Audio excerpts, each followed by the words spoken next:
तमाम नबी बकरियां क्यों चराते थे और नबी करीम सल्लल्लाहु अलैहि वसल्लम ने घर में बकरी रखने का हुक्म क्यों दिया। बुखारी शरीफ में नबी करीम सल्लल्लाहु अलैहि वसल्लम ने इरशाद फरमाया, जिसका तर्जुमा ये है कि अल्लाह ताला ने जितने भी अनबिया कराम अलैहिस्सलाम भेजे हर एक ने बकरियां चराई हैं। सहाबा रजी अल्लाह अन्हु ने पूछा कि या रसूल अल्लाह आपने भी? तो नबी करीम सल्लल्लाहु अलैहि वसल्लम ने फरमाया कि हाँ, मैं भी अहले मक्का की बकरियां कुछ उजरत पर चराया करता था। उलमा ने अनबिया कराम अलैहिस्सलाम की बकरियां चराने की कुछ वजूहात बयान की हैं, यानी अल्लाह ताला ने उस मरहले से उनके अंदर कुछ औसाफ पैदा किए जो एक नबी में लाजिमन मौजूद होने चाहिए। नबी ने कौम की कयादत करनी होती है। लोग मुख्तलिफ रास्तों पर भाग रहे होते हैं, उनको कंट्रोल करना और एक सीधे रास्ते पर चलाना बहुत मुश्किल काम है जो बिलाशुबा बगैर ट्रेनिंग के सर अंजाम नहीं दिया जा सकता। इसीलिए अल्लाह ताला ने नबूवत से कबल अपने नबियों की ये ट्रेनिंग और तरबियत बकरियां चरवा कर उनके अंदर कयादत और लीड करने की सलाहियत पैदा की। दूसरी चीज जो हर नबी में मौजूद होनी चाहिए वो सबर और उम्मत का गम है। चुनांचा बाज रिवायात में आता है कि एक दिन हजरत मूसा अलैहिस्सलाम हजरत शुएब अलैहिस्सलाम की बकरियां चरा रहे थे। वाजिहा रहे कि हजरत मूसा अलैहिस्सलाम ने 10 साल अल्लाह के दूसरे पैगंबर हजरत शुएब अलैहिस्सलाम की बकरियां चराएं। एक दिन आप बकरियां चरा रहे थे कि एक बकरी भाग गई।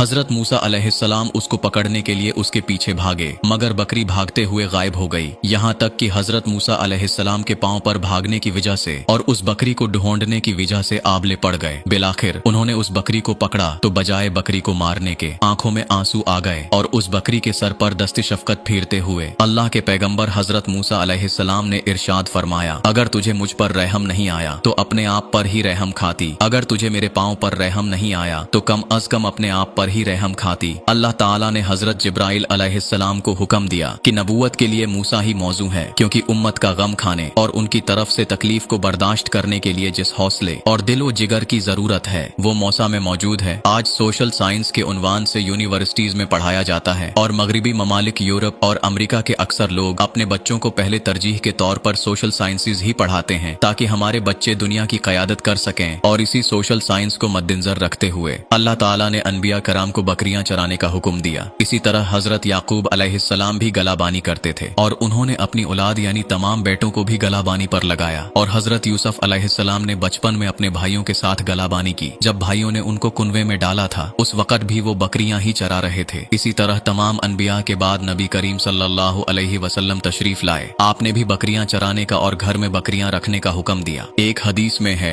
आप सल्लल्लाहु अलैहि वसल्लम ने हजरत उम्मे हानी रजी अल्लाह अन्हा से फरमाया, ए उम्मे हानी घर में बकरियां और भेड़ें रखो, ये बायसे बरकत हैं। बकरी घर में रखने की बरकत नबी करीम सल्लल्लाहु अलैहि वसल्लम की हदीस से साबित है। इसके अलावा भी बकरी इंतहाई खूबसूरत और इंतहाई नफा बख्श जानवर है जिसके 2 या 3 बच्चे पैदा होते हैं और ये इंसान को इंतहाई नफा पहुंचाती है। आप सल्लल्लाहु अलैहि वसल्लम ने बकरियों से मोहब्बत की और उनसे मोहब्बत करने का हुक्म दिया। एक और रिवायत है कि नबी करीम सल्लल्लाहु अलैहि वसल्लम ने इरशाद फरमाया, घर में बकरियां पालो, उससे बरकत होती है। इब्ने माजा में है कि घर में बकरियों का होना मोहताजी के 70 दरवाजे बंद कर देता है। एक मिसल मशहूर है कि बकरी गरीब की गाय कहलाती है, क्योंकि जो लोग गाय भैंस पालने की ताकत नहीं रखते तो वो घरेलू जरूरियात पूरी करने के लिए बकरियां पालते हैं। आमतौर पर बकरी के दूध में चिकनाई निस्बतन कम होती है, इसलिए ये दूध बच्चों की नशोनमा और मरीजों की बहाल सेहत के लिए इंतहाई मुफीद और बास रहमत है। चूंकि नबी सल्लल्लाहु अलैहि वसल्लम ने खुद बकरी का दूध भी इस्तेमाल किया है और गोश्त भी तनावुल फरमाया है, इसीलिए बकरी के दूध में भी शफा है और इसके गोश्त में भी लद्दत और शफा है।